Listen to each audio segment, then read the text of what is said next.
ఈశ్వరుడి గురించి చెప్తూ అది విగ్రహం కాదు, స్వేచ్ఛయా క్రీడతే తత్ర ఇచ్ఛారూపం విరాజిత.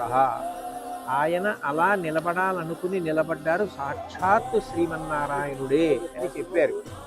అటువంటి మహానుభావుడు సుదర్శన చక్రం పట్టుకుని నిలబడి ఉండగా మనందరినీ ఆయన నిరంతరం కాపాడతాడు.